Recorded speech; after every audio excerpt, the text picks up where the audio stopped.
Tango crane, ayan, nilalagay na nila sa ano yan, sa barko. So yun ang papatungan ng container. Ayun. Okay. Oh, di ba? Isasakay na nila ngayon doon sa barko na yan.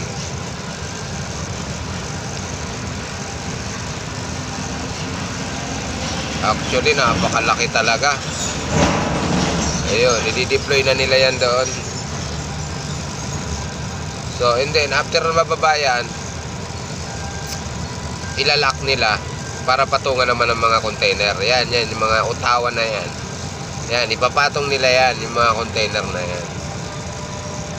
So, actually, dalawang barko pala sila rito. KMTC at saka yung isa nasa dulo. Ay, hindi pa natin makita kung anong barko yun.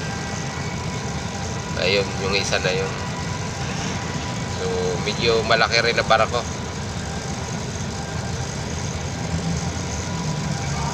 Ayan.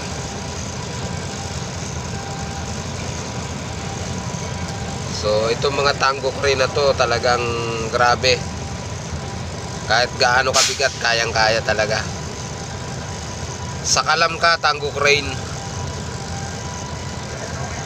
Ayan. So, ang haba niya, Bart, yung barko na yan. Hanggang doon. So, hanggang doon sa dulo yan. Oh. Talagang malupit. Laki. So, libo-libong container ang naisasakay. Ba't ang ipinagtakataka ko lang, sa dami ng container van na puro may mga laman na ang bibigat, bakit hindi siya lumulubog? Mga bads, bakit kaya ganun? Ayan. So, ayan yung isang ano, yung isang barko.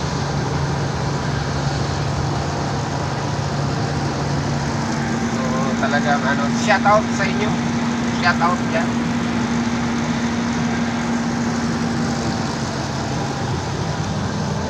Ayan. Ayan yung isang barko. Oo. Ayun, no.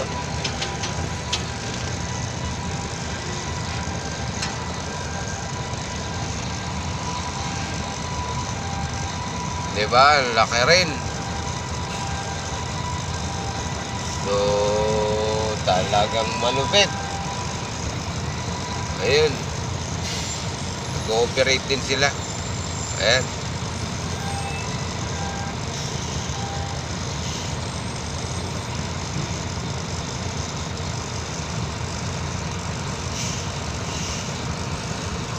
So, ayan ang pangalan ng barko. Chinese. Hindi maintindihan, Chinese. Biro mo, dulo. Yan ang dulo. Grabe. Haba.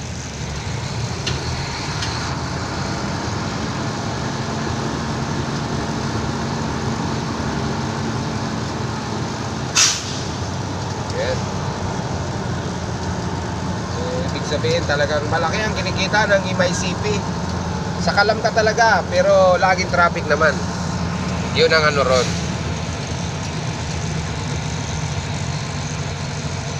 Ayun. Mga repair naman mga buds. Yung kabila, mga repair container van siya.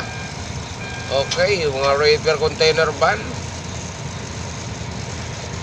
Alright.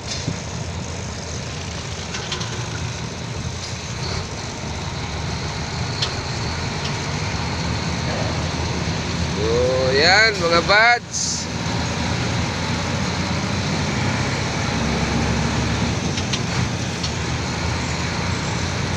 Next episode naman tayo mga buddy. Mga kamanibila dyan.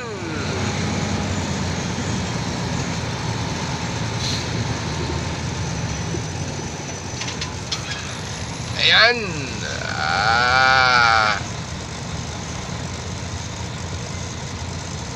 Alright. Nagkakarga sila ng mga nagkakarga sila ng mga empty container. Ayan, nagkakarga sila ng mga empty container. Ayan, oh, binuhat na yan. Oh, binuhat na. Oh. And then, idadalhin na sa barko. Yun, shout out sa inyong masisipag dyan, operator. Good evening and enjoy your watching. This is Martin Liaguno Jr., your YouTube channel. Please follow, like, and share. Good evening.